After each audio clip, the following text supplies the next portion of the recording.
Thanks for listening to Leadership Level Up. I'm Brian Prairie. And I'm Dr. Jeff Williamson. I am just starting my leadership journey. And I've been guiding leaders for 30 years. Our podcast aims to shine a spotlight on outstanding leaders and provide a platform for them to describe their leadership journey and share the guiding principles that have helped them become great leaders. Welcome to Leadership Level Up podcast. I'm your host, Jeff Williamson. Great to have you with us. As always, we're talking leadership today, and I have a guest with me that you're going to enjoy hearing from. A lot of experiences, a lot of insights on leadership. We're really happy to have Dr. Santor Nishizaki with us. We've been friends for a few years now. We'll get more into that as we chat. But let me tell you a little bit about him. He is an author. He has released a book in recent months called Working with Gen Z. We're going to talk about that some. That's absolutely an interesting read. I have my copy. I've read it. A handbook to recruit, retain, and reimagine the future workforce after COVID-19. There's a lot of good stuff there. He's also a keynote speaker. He's founder and CEO of Mulholland Consulting Group and also teaches from time to time at Pepperdine University. He's a busy dude. He's a contributing writer to Entrepreneur Media. There's a whole other page I could go on, but I'm going to pause there and just, they're impressed enough. So I'm going to say, welcome, man. It's always great talking to you. Good to see your smiling face again. Thank you so much for having me on today, Jeff. I appreciate it. Yeah, we've had a lot of conversations on Zoom with you in California and me near Chicago, just because we like to hang out and talk about things that matter. So I'm excited to capture some of that today and share this with people who follow you, people who follow us, and listen to what we're talking about. So as I mentioned in the opening, we're all about leadership. I love leadership. I love elevating, developing, encouraging, investing in people. I know you care about those things too. And so I'm always interested to hear when did leadership kind of start catching your eye or catching your ear and thinking, man, this is something that's intentional and not naturally something that people are good at sometimes. So when did you first think back? You were probably on the playground one day and thought, you know what, somebody's got to take charge here. I don't know, but what's your story on that? Actually, Jeff, that's funny because you think growing up as a kid, leadership is about being bossy, right?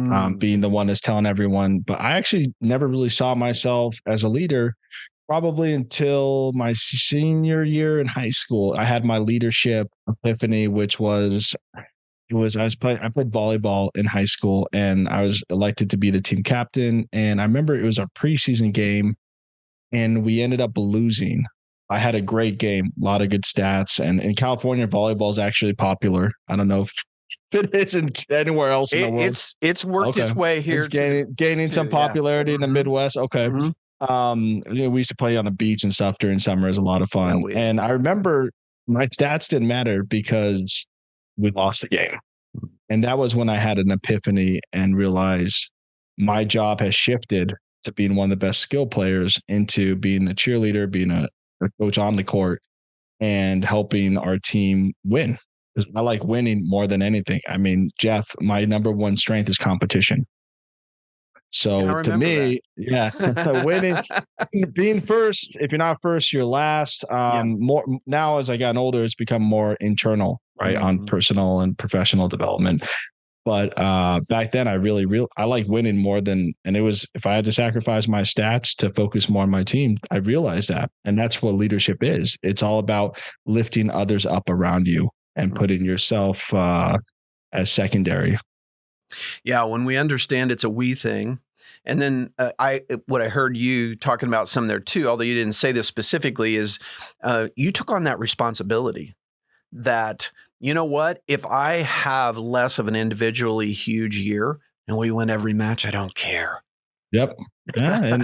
And we ended up going on to have one of the best records in the school's history and won a league championship. I still had some of the best stats. Ironically, even though I was really focused. We have to shift to the rest of the team. And we had a great group of guys that year too. So. And I think it plays so well, whether it's in that athletic setting, and then we take it into, be it the classroom, we take it into organizations, et cetera, and we transfer that idea, that reality that, this is a we thing. And if we all win, nobody cares. It's like if we're successful and we achieve our goals as a team, that's different. And as you know, if you've got a group of individuals who are not a team and you got 6, 7 people that are worried about getting my stats and getting mine, it's going to be ugly at some point. And so, yeah, I love that metaphor and that time that it kind of came on for you where you said, wow, my role has changed now because my friends and teammates around me have chosen to put me in this spot where I have a different role, and that's to be leader.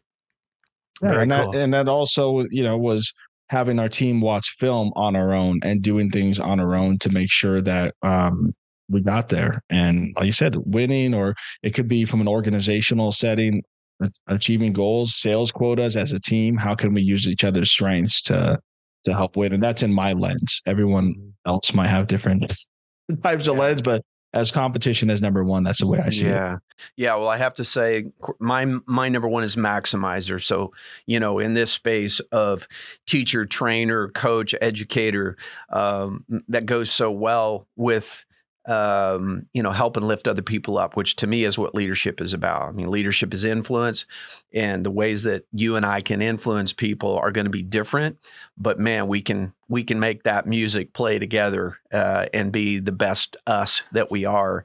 And that's when it's really fun, when everybody understands the role and they're doing what they're really good at, and there's space for other people to do the same thing. That's when we maximize talent and go, wow, I thought we were a pretty good team before, but we found a next level that we didn't even know we had. Continuous improvement. It's my number 6 too, Jeff. Yeah, absolutely. So besides that time where you kind of went, wow, I have a role as a leader now, and at least realizing it for the first time, I'm sure there were some people in your growing up years, maybe your college, professional years, you would say, that was somebody that was an exemplary leader to me. And here's some things that they did where I thought, man, I want to do that. I want to be intentionally that way as a leader. Some things come to mind? Yeah. I had one person that I worked for who was like the senior vice president at an organization, and to this day is one of my favorite leaders. And I remember we had an open house for where I worked, and we were allowed to bring our families, and it's a very secretive place. I can't say, but it's okay. And he greeted each family member and stood outside while everyone was waiting in line and talked to people. And he really cared about people and putting people first. The work still needed to get done, but I'd say to this day, he's one of the best leaders. I've had a ton of great leaders and a ton of bad leaders. It just kind of depends on how you look at it too. And I always think you can learn from even the bad leaders. I mean, they might have a technical skill set that you can learn from, or how not to do it, especially if you're early in your career, if anyone's listening, what not to do. So, yeah. Well, and a little self-disclosure, I look back at me in my late 20s, my first director's job, my first time of having reports. And I'm thinking now, it's like, oh my goodness, I think I need to find these people and apologize to them that my intentions were good, but I was terrible at some aspect of leading a team or handling things. And I suppose that's part of our journey is I go, wow, I don't want to be that kind of leader. I don't want to do that kind of thing. And I'm better now. So at least someone can say, man, I don't want to do that. Yeah. And Jeff too, right? It's having compassion for those people, because a lot of the time, I think the statistic is almost 60% of leaders never receive training the first time they're promoted to supervise people, because we promote people based on their individual type of expertise or technical expertise. And then we just throw them in these roles. And I'm preaching to the choir here. Sure. But we know with Gallup, right? It's like 1 in 2 people will quit their job due to the direct supervisor. And then 70% of employee engagement is due to the direct supervisor, but yet we don't train them. So I look back and to see some of those leaders that I had that were not good, I don't think they went through the proper training, or if they didn't care, then they're the wrong person for that role. Mm-hmm. And that's why I'm similarly passionate about leadership development. Going back to my years teaching full-time in higher ed, was in a program that was for people exactly like that. It was a management master's program where it would be like, oh, you're a great programmer, you're a great software developer, And now we're going to put you in charge of the team of 10 software developers, and you got to manage, lead, and guide those people. And sometimes people just die because they don't even know where to start. They're like, I can do all the stuff, but I don't know how to lead people. And so that's where leadership development training comes in, is that we can say, hey, you're a technical expert. Let me walk with you and teach you and help you be able to then communicate that as a leader to a team, rather than just being, hey, you're the person who's been here the longest in the department. Seniority doesn't always mean the best person for the job. I mean, I think, but that is something to tap into from a knowledge transfer. And but yeah, sometimes, and not everyone wants to be a leader. It's unfortunate that we kind of dangle this pay raise in front of them, but it doesn't mean you're a failure if you're not in a supervisor position, because it's really a selfless position to be in that. And a lot of people don't want to deal with that or hear people's problems. Like, that's actually one of the key things you have to do to build trust, is to listen to people and hear them out. Oh, that's a good nugget too. And absolutely true. Listen and learn. One of the earliest things that I learned that I do look back on and think, okay, that was a good call. Whoever shared that with me, thank you, wherever you are, was when I would meet with my reports, which there were like a half a dozen in my first director's job. I would do weekly one-on-one, and I would just ask them 3 questions: what's going well, what's not going well, and how can I help you? Yeah. And then just take notes. And again, it's listening. It's saying, where are you at? What do you need? I'm an advocate. I'm here for you. How can I help you? And I think that's a different take than it's like, okay, here's what you're going to do, where you're just giving orders to people and they don't have that creativity or that space to be who they are and use their top strengths themselves. Love it. Yeah. Completely agree. Yeah. Yeah. So, as I mentioned up the top, you've done significant research. We talked in the middle of your book process a few months back, and you had some fascinating data. You learned a lot about the Gen Z workforce and how the needs, the preferences are different, and that we need to know what some of those things are. So when you look through the lens of what you've learned from your book research and the work that you've done, what does leadership look like now in 2023, especially to a generation of Gen Z workers who are willing to ask for some things that I think we've all probably wanted a long time ago in our work, but this generation is willing to say, hey, this is important to me, and I'd really like this to be an aspect or not be an aspect of my work. Talk to us about some of the things that you learned from your book process. Thanks, Jeff. I think with different generations, I think we all want the same thing. But I like to call it's like a volume, right? We turn up the volume on certain types of topics. Or if you have kids, maybe millennials, we want more work-life balance. We want to work from home more often because the commute sucks. But I'd say with Gen Z specifically, they really want a culture that focuses on our well-being. And same with millennials wanted that too. And I think you ask any Gen Xer or baby boomer, I'm sure they would want the same thing. Yeah. But it's becoming a must and a requirement, where pre-pandemic, okay, we'll do our best, but now it's becoming a requirement. I think another thing too that they really want is to have more flexibility. And also what we saw, but now we saw during the pandemic, hey, by the way, we can work from home and we can be empowered to do that, and we can get our job done. So I think what leaders need to do is have clear expectations of what's required for them. And then Gen Zers and all generations, really, you have to produce. If working from home is a privilege, and you need to be able to produce whatever workflow it is, and have those conversations with your manager and your leader to say, okay, what do you expect me to get done? Because, as you know, Jeff, and I know, some of our best ideas happen when we're on a morning walk or when we're at the gym. Yeah. And, it's really important to allow that flexibility, but leaders, they have to be met halfway by employees and on producing good work. And what you're right, you're so right. When that's identified ahead of time to say, this is a written proposal of this volume with this structure, and here's the timeline when I need it, first draft, second draft, or if it's, hey, you're doing claim assessment and you need to do X number a day. If we know those kinds of things ahead of time, then people can say, okay, I can do that. Or if I'm struggling to do that, then we have a dialogue to say, how can we help you be more efficient? But I think that's so key that if we know those deliverables and the expectations ahead of time, then we can tackle those, and then we can most likely be successful and get those done to where our supervisors are saying, you know what, before January, March 2020, we thought, nah, everybody got to be under the same roof.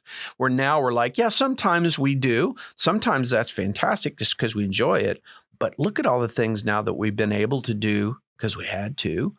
But then after the fact, so to speak, we're still finding ways to be successful. It'll be productive, even in different places from California to Chicago. Well, and Jeff, good points, definitely. And I'd like to add one thing to that, which is Gen Z, as the statistics show, they're growing up 3 years slower than previous generations. So their interpersonal skills may not be as developed as, let's say, millennials or previous generations because they grew up with screens. And we did not. I remember MySpace. I don't know if you remember that, Jeff, or maybe your kids. Oh, I've been around long enough to remember that. I don't know if your kids had it. Thank you.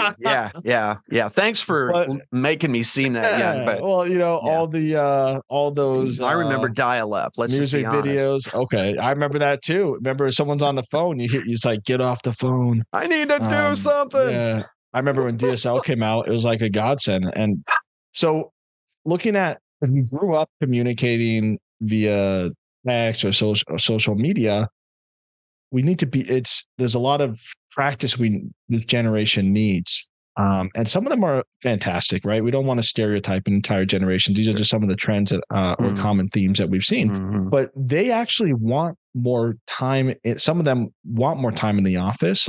So leaders, I know you may want to work from home, but if your team wants more face time, I think you need to be there for them as much as possible, even though it may be more convenient for you to work from home because you can, but they're going to need that mentoring and coaching that we got when we first entered the workplace. Sure. Yeah. So I think it can't be done as well.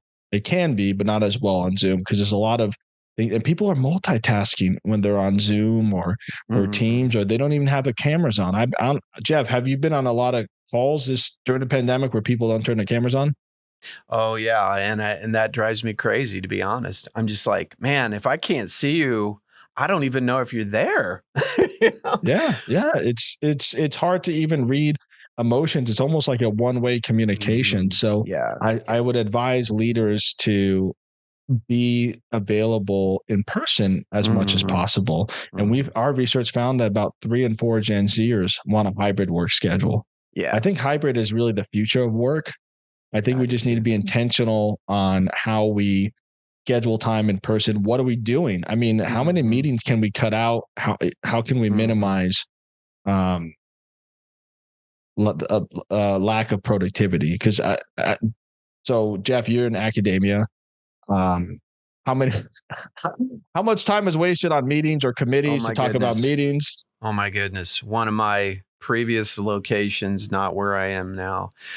I can remember at the time when the senior leader was talking about this, I thought he's joking, but he wasn't. And the information was that we have so many committees at our university that we're going to form a committee to evaluate committees. And I thought, okay, I'm waiting for the drum shot, the rim shot. Hey, just kidding. They weren't kidding. They formed another committee to look at why we have so many committees. And I thought, deliver me, Lord. I mean, look at the ones, look at what they do. Look at who doesn't show up for them and just get rid of them. Get rid of the committees. Yeah, I really think if we cut down a lot of that meeting time, we can leave more time for doing things that matter, which is coaching, collaborating, making agendas and sticking to them. But I think getting more face time with this younger generation is important, and all the leaders need to commit. Yeah. And in our organization, we're always trying to figure that out too, because, we just recently were looking at, okay, we need to be more intentional that on certain days each month, we're going to have a meal together on a certain day of the month or a certain day each week, if at all possible, be in the office that day. And it's just one day. And the rest of the time we're all flying in different directions. But I think you're right, is that having some face time, some personal time may not be valuable to everybody, but it's valuable to all of us. If I could, that sounds like a confusing statement, but it's like the we part of us it is important to occasionally have some connection, in my humble opinion. So you're right. I think hybrid may not be everybody's choice. I mean, I know even some of my own children have said, if my full-time remote job ever gets forced to go to the office, I'm giving my 2 weeks the day that comes out. And I respect that because it works for where they are. Yeah, it depends on where you are in your career, where you are in your life, where you are in the country. That's another thing too, is the cost of living for this generation. For actually everyone in America right now. But I mean, I live in Los Angeles. I think the median house price is like $1 million. Yeah, right. I mean, how is this generation gonna achieve buying their first house? And I worry about that. So looking at companies maybe locating or having more regional offices or headquarters in a more affordable climate. Yeah. I mean, we have mutual friends who have, pulled up from areas like that and moved to the middle of Iowa or the middle of Nebraska or places like that are just much more affordable and a different quality of life. And that's not slamming the places they moved from, but it's just that they realized, based on the mobility and the flexibility that we can have these days to work in remote scenarios, it's like, gosh, if I can buy a pretty nice farmhouse in the middle of Iowa and put $100,000 into renos in it, and it's still half of what I would have paid on one of the coasts or one of the major cities. A shed. They're willing to do that because they realize, that the quality of life is a big deal. And I think that's something we've learned as leaders too, is it isn't just pandemic. It isn't just like, hey, suck it up. That's your job, because people will walk. And they have, and they would, and they will. So as leaders, we have to factor in those things like, we may want to hold fast to some expectations we have, but if nobody wants to work under those circumstances, we're all doomed. We need each other. We need our staff. We need our team. We need our workers. And so I think that's where we have to just be willing to say, it's a new day and we need to look at new models or new approaches, because we can't do what we do without our people. And we've had so long, Jeff, right? Yeah. I mean, it's been a few years for us to figure this out. I think the best companies are the ones that have. And I think, a lot of things change too. Being able to be agile and flexible is important. But I think a lot of people who work remotely, like you said, your kids, I think it's out of necessity, really, if they want to afford a house and not want to pay rent. And this generation, Gen Z, is extremely educated because they've had access to the internet. I was just talking to my oldest son today. It's like, man, just when I was growing up, all the limit of what we could understand and read about was to what was on TV or the library. And now it's democratized information, which is great. And that's what I love about this generation, is they can figure out so many different things. Yeah.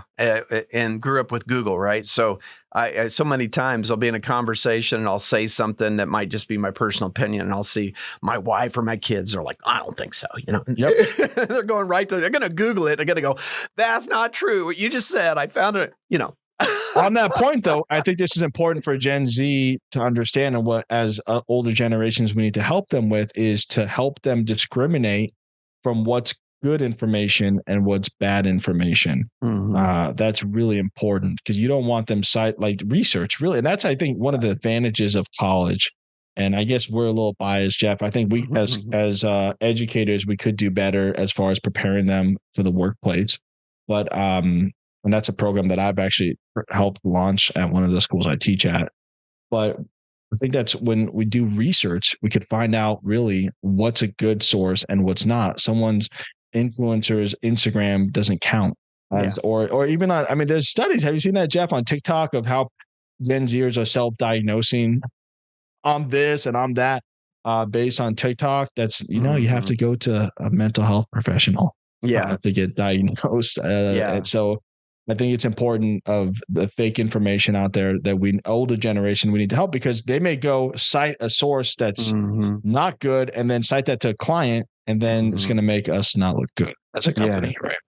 Yeah.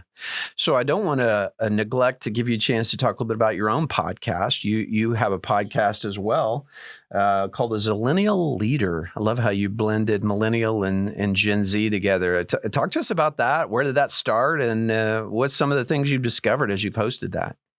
Yeah, thanks, Jeff. And I'm glad you caught that, because Zillennial is actually another like on the cusp generation, but I combined those to be accessible for Gen Z and millennials, as well as anyone else who wants to listen. So what I did is I created this podcast.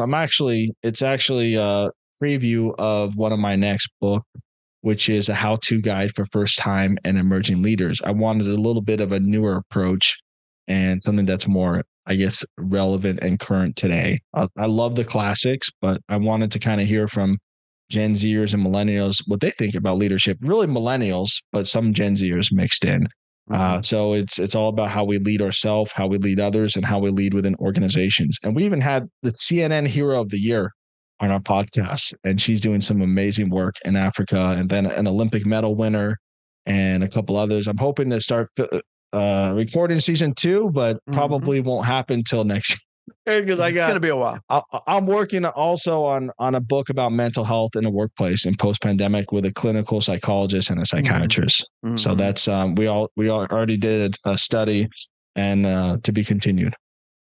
So you've got the good. You've got the good. Yeah. We'll have to have you back sometime. Yeah. Well, maybe we could bring them on too. That'd be cool too. The psychologists and psychiatrists, because they're amazing human beings too, and I love collaborating with them. Hey, they're your people. I'm in. Yeah. Same here. Yeah, exactly. One more question here. We could go all afternoon, but one more question here for you before I let you go.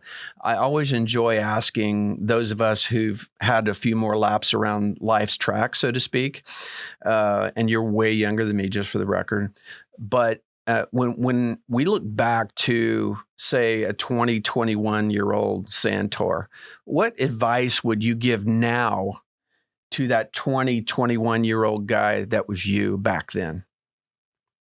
I love that question, Jeff. I think that's one of the ones that I ask my participants too, or my guests. 21-year-old Santor. I would say